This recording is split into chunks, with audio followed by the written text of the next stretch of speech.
국내외 경제 이슈를 알기 쉽게 쏙쏙 배워보는 시간 이어가겠습니다. 금요일의 남자 홍기빈 글로벌 정치경제연구소장과 함께합니다. 어서 오십시오. 네, 안녕하세요. 네, 저희가 속보 전해드리기 전에 그 윤석열 대통령의 그 은행의 종로릇 발언을 전해드렸는데 카카오를 향해서도 굉장히 좀 수위 높은 예사롭지 않은 수준의 발언이 나왔습니다. 그게 뭐냐면 택시에 대한 횡포가 매우 부도덕하다 이런 발언이었거든요. 이게 그 뭐랄까 국민기업 카카오로 불렸는데 이게 대체 무슨 일입니까? 윤석열 대통령의 발언 배경을 좀 설명해 주세요. 네, 맥락은 이렇습니다. 그러니까 같이 국민들하고 만나는 자리였는데요. 거기서 어떤 택시 기사 한 분이 지금 수수료, 카카오에서 가져가는 수수료가 너무 많다. 그래서 이걸 1% 선으로 줄여줬으면 좋겠다. 이런 발언이 나온 게 이게 계기였어요. 여기서 이제 윤석열 대통령이 이제 작심하신 발언인 것 같은데요. 이 카카오의 행태를 보게 되면은 교과서에 나오는 전형적인 독점 기업의 행태를 보이고 있다. 이런 순서입니다. 그러니까 처음에는 아주 낮은 가격으로 해서 시장을 점유율을 높이고 그래서 독점 상태를 만든 다음에 그렇게 해서 그 시장에 있는 행위자들이 옴짝달싹 못하게 된 다음에는 일방적으로 가격을 올리기 시작해서 약탈적인 행태를 했다. 이 약탈적이라고 하는 말을 썼거든요. 실제로 이게 실제 있었던 일하고 어느 정도 부합을 하는데 처음에 이제 카카오에서 택시 서비스를 할 적에 무료로 했어요. 이 플랫폼 서비스를. 그래서 이용하는 사람이나 택시 쪽이나 다 무료로 하는 쪽으로 시작을 했는데 그다음에 뭐 이런 걸 도입하고 저런 걸 도입하고 뭐 카카오 블루티다 뭐 이런 걸 도입하다 보니까 지금 수수료가 상당히 높은 수준으로 올라갔거든요. 그래서 이걸 지적한 발언이 어제 윤석열 대통령의 발언이었습니다. 그렇군요. 그런데 이제 카카오 택시의 독과점 논란은 사실 어제 오늘의 일은 아니었어요. 실제로 그 카카오 택시 안에서 그 수수료라고 해야 될까요? 그런 구조가 어느 정도로 이루어졌길래 이제 택시 기사님의 입에서 좀 이거 좀 줄여달라 이런 말이 나왔을까요? 그 수수료 구조가요. 수수료를 가져가는 게 20%입니다. 적지 않아요. 그런데 카카오도 할 말이 있습니다. 그중에 17%를 되돌려주게 돼 있습니다. 근데 이게 구조가 조금 복잡하게 돼 있는데 카카오 모빌리티라고 하는 회사가 이 사업을 담당하고 있거든요. 근데 그 아래 자회사를 하나 뒀어요. 100% 소유 자회사를 둬가지고 택시 운전사는 수수료 20%를 그 자회사에 내게 돼 있습니다. 그러면 그 20% 중에서 17%를 모회사인 카카오 모빌리티가 다시 택시 운전사에게 돌려주게 돼 있어요. 결국 실질적으로는 한 3% 정도를 내게 돼 있는데 이걸 한 바퀴 도는 과정에서 여러 문제가 발생을 합니다. 그러니까 이 문제가 하나 있고요. 그다음에 두 번째 문제는 지금 카카오 블루티라고 해서 지금 말한 대로 그럼 3%의 수수료를 떼니까 그거 안 내면 될 거 아니야. 그냥 일반 택시로 활용하면 될 거 아니냐 하는 건데요. 카카오 입장에서 이 수수료를 내지 않고 가맹되지 않은 택시하고 가맹돼 있는 카카오 블루 택시하고 상당한 차별을 두고 있다는 게 사실로 확인이 된 겁니다. 그러니까 이 가맹된 택시들한테서는 1km가 넘는 승객들, 그러니까 수익률이 좋죠.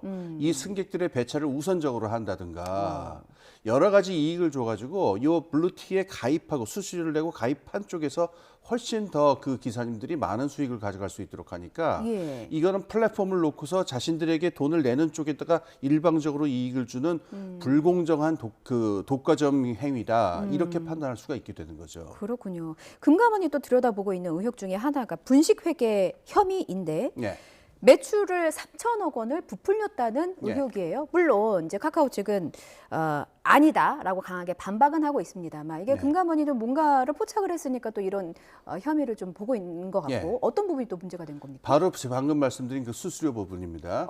여기서 발생하는 문제가 두 개가 있는데요. 우선 택시 기사들 입장에서 상당한 피해를 호소를 합니다. 왜냐하면은 다시 돌려받는데 다시 돌려받으니까는 뭐 어차피 둘러치나 매치나 마찬가지 아니냐. 3% 내고 끝난 건데 다시 돌려주지 않느냐 이런 논리인데요. 그렇죠. 택시 기사들 입장에서는 그게 아닙니다. 왜 그런가요? 이 매출이 말입니다. 일반 자영업자들의 경우에 4,500만 원이냐 8천만 원이냐라고 하는 선이 있어요. 그 선에서 매출이 위로 넘어가게 되면은 3%만 내던 세금이 10%로 올라가 버리게 됩니다. 근데 지금 이 구조면은 똑같이 3%라 하더라도 나중에 17%를 되돌려 받으니까 117%를 세금을 매출이 늘어난 것처럼 나게 돼요. 1.17배가 늘어나게 되는 겁니다. 그러니까 실제로 택시 기사님들의 손이 쥐는 돈은 그만큼은 아닌데 매출로 잡혀 있는 금액이 높기 때문에 거죠, 그 매출이. 세금 구간에 있어서 그렇군요. 그래서 이분들이 그 고통을 호소하는 부분이 하나 있고요. 예. 지금 금감원이 그것하고 연결해서 잡은 게 있습니다. 예. 매출이 불어나는 거는 지금 기사님들뿐만 아니고 이 카카오 모빌리티도 의도적으로 예. 매출을 불린 거 아니냐. 매출이 불어나게 되면 이 플랫폼 기업들 같은 경우에는 매출 점유율이 굉장히 중요하기 때문에 예. 매출을 불리게 되면은 회계상의 장부상 굉장히 실적이 좋고 장래가 좋은 기업으로 나타나게 되거든요. 그러니까 금융감독원에서는 이건 둘러치나 매치나라고 하는 방법을 써가지고 결국은 매출을 불린 거니까 분식 회계다. 라고 하는 걸로 잡아가지고 지금 압력을 넣고 있습니다. 예. 근데 뭐 카카오 모빌리티도 할 말이 없는 것은 아닙니다. 이거 그냥 그 눈속임으로 돌리는 것이 아니고 예. 그 17% 그냥 돌려주는 게 아니라 데이터를 수집하는 답시라든가 또는 광고 대행, 그러니까 차에 왜 광고 같은 것들이 붙어 있잖아요. 그렇죠. 이런 부분들에 대해서 정당하게 지급을 하는 거기 때문에 이건 분식회계라고 볼 수 없다라고 해서 양쪽의 논리가 굉장히 지금 팽팽하게 맞서 있습니다. 그래서 양쪽 다 굉장히 그 큰 거물급 그 법조인들을 갖다가 불러가지고 지금 그 대변을 시키고 있기 때문에 예. 여기서 어떤 식의 결판이 날 것이냐가 지금 그 회계 쪽에서는 초미의 관심사입니다. 그렇군요. 카카오 모빌리티 측에서는 이거 정당한 영업 전략이고 그렇죠. 수단이다라고 주장을 하고는 있습니다만 어쨌든 뭔가 이제 분식회계 의혹도 들여다보고 예. 윤석열 대통령의 그 발언 수위도 상당히 높은 편이고 그러다 보니까 예. 좀 발등에 불이 떨어진 모양새예요. 예. 카카오가 즉시 입장문을 내서 수수료 체계를 개편하겠다. 그것을 위해서 택시기사들의 의견을 좀 듣겠다라고 나섰거든요. 그러면은 카카오가 좀 제시할 수 있는 선이 어느 정도라고 보시는 거예요? 저는 이제 근본적으로 좀 할 때가 되지 않는가 싶은데요. 예. 이번 전에도 카카오라고 하는 기업의 행태에 대해서 여러 문제의식이 있었어요. 네. 그러니까 명분만 들이대고 실제로는 기업의 그 사익만 취해가는 게 아니냐라고 하는 그런 비판들이 있었는데 카카오가 하나 기억을 해야 될 게 있습니다. 이 네. 플랫폼이라고 하는 거는 기업의 사적 소유이기 이전에요. 그 현대의 그 플랫폼 자본주의에서는 가장 중요한 인프라고 공공시설이에요. 그러니까 이 플랫폼을 운영함에 있어가지고 이게 기업의 사적 소유다라고 하는 것만 너무 강조하지 말고 이 택시 기사님들이라든가 이 플랫폼을 이용하는 여러 그 이해관계자들이 있습니다. 이 이해관계자들의 목소리라든가 이익이 다양하게 반영될 수 있도록 기업의 지배 구조를 좀 더 공개화하고 오픈하는 쪽으로 좀 근본적인 개혁을 하는 게 중요하지 않은가 이렇게 생각이 됩니다. 사적 재산이긴 하지만 공공 재산의 성격도 좀 띠고 있기 그렇습니다. 때문에 책임감을 가져야 된다 이런 그렇습니다. 말씀이신 그게 거죠? 플랫폼의 특징이에요. 그렇군요. 그래서 국민연금이 나선 건가요? 대통령의 발언이 나온 직후에 국민연금이 카카오 계열사에 대한 투자 목적을 상향 조정했습니다. 원래는 단순 투자였는데 네. 이거를 일반 투자로 변경하겠다고 공시를 했대요. 네. 근데 이게 어떤 의미가 있는 겁니까? 예, 그 국민연금 뭐 다 아시겠지만 국민연금이 우리나라에서 가장 큰 주주죠. 예. 주식시장에서. 예. 그런데 이 주식을 갖고 있는 방식이 한 세 가지가 있어요. 지금 말씀하신 대로 단순 참여다라고 할 경우에는 이 주식을 갖고만 있고 그 시세 차익만 가지고서 그 거래를 하는 것이고요. 예. 어떤 기업 경영이라든가 여기에 개입을 하는 일체하지 않습니다. 이른바 잠자는 투자자 이렇게 얘기하는 그 형태로 있는 거고요. 두 번째 단계는 일반 주주다. 그래서 이거는 어떤 그 임원진의 선임에 대해서 반대 의사를 표명하기도 하고 예. 경영의 어떤 방침이나 방향에 있어가지고 일정한 입장을 표명을 합니다. 그다음에 이제 가장 높은 단계는 경영 참여라고 해서 아주 적극적으로 기업의 어떤 경영 방향에 대해서 이제 직접적인 행동을 행사하는 게 이 단계인데요. 예. 지금 첫 번째 단계에 있다가 두 번째 단계로 옮기겠다. 그러니까 카카오에 대해서 국민연금이 지금까지처럼 잠자는 투자자로만 머물고 있지는 않겠다라고 하는 입장을 밝힌 거죠. 그러니까 그 참여할 수 있는 단계가 크게 세 가지가 있는데 단순 투자, 일반 투자, 경영 참여. 네. 그 중에서 이제 3단계 머물러 있다가 이제 2단계로 올라섰다는 뜻이고 이 목소리를 내겠다는 의미는 어쩌면 3단계로 갈 수도 있을 테니까 좀 잘해라라는 메시지를 줄 그렇습니다. 수도 있는 겁니다. 바로 이 플랫폼이라고 하는 것에 공기, 그러니까는 공공적인 인프라다라고 하는 성격을 상기하고 기억해달라라고 하는 강력한 메시지라고 봐야 될 겁니다. 그렇군요. 그래서 주식시장에도 끼치는 영향이 좀 상당히 있을 것 같습니다. 다음 주제 넘어가 볼게요. 이번에는 부동산 얘기입니다. 최근에 좀 수도권을 중심으로 집값이 상승하는 움직임을 보이고 있는데 누가 집을 샀나 들여다봤더니 외국인이 부동산을 매수하는 건수가 크게 늘었다는 거예요. 얼마나 늘었습니까? 이게 팬데믹이 시작되기 직전이죠. 2019년 말에는 한 3조 원을 조금 넘는 정도였는데요. 지금은 3조 3천억, 3조 뭐 3천, 4천억 이렇게 되고 있으니까 예. 한 10% 정도가 늘어난 거죠. 급격하게 늘어난 거라고 말할 수가 있겠습니다. 그렇군요. 보니까 그 외국인 중에서도 중국인을 그렇습니다. 대상으로 한 주담대가 또 전체의 57.9%. 그렇습니다. 거의 외국인 10명 중에 대여섯 명은 중국인이라는 얘기네요. 그렇습니다. 그러니까 중국인들의 그 주택 구입이 그전에도 많았었는데요. 예. 특히 이 팬데믹 기간 동안에 왜 그 집값이 좀 이렇게 출렁였잖아요. 그렇죠. 이때 중국인들이 이 외국인 그 부동산 취득자 중에서 예. 차지하는 비중이 빠르게 늘어난 것으로 알려져 있습니다. 근데 대출을 받으면 잘 갚아야 되는데 예. 외국인들이 받는 주택담보대출 중에서 연체율이 또 상당하다고 들었습니다. 어느 예. 정도나 되는 건가요? 지금 아직 뭐 걱정할 정도는 아닌데요. 네. 지금 바로 지금 이 중국 방금 우리가 얘기한 이 중국인 대출자들의 지금 문제가 좀 있어요. 예. 이분들이 이제 그 2배 정도가 늘었는데 0.09%였다가 그 연체율이 예. 지금은 0.18%. 그러니까 아직 뭐 걱정할 정도는 아닙니다만은 연체율이 늘어나는 속도가 빠르다. 연체율은 항상 이 늘어나는 속도가 문제가 되거든요. 이게 좀 빠르다라고 하는 게 지금 걸리고 있죠. 예. 그러니까 우리가 연체라고 하는 게 우리가 국내인들이라고 하면은 연체를 한다든가 이게 대출을 갚지 못하든가 하게 되면은 신용불량자가 된다든가 여러 가지 그 문제를 겪게 되니까 예. 우리가 그 연체가 되고 갚지 못하는 것에 대해서 굉장히 긴장을 하고 저걸 준비를 하잖아요. 최선을 다해서 갚죠. 그렇죠. 예. 그런데 이 외국인들이 대출을 받았을 경우에는 그 문제가 좀 애매하단 말이에요. 외국인들이 가령 뭐 우리나라에서 은행에서 더 이상 그 대출을 받기 힘들어진다고 해서 예. 삶에 큰 고통이 있는 것도 아니고 그러니까 예. 상대적으로 이 외국인들의 대출 연체 문제가 예. 이걸 어떻게 관리할 것이냐가 굉장히 큰 문제가 될 수 있습니다. 예.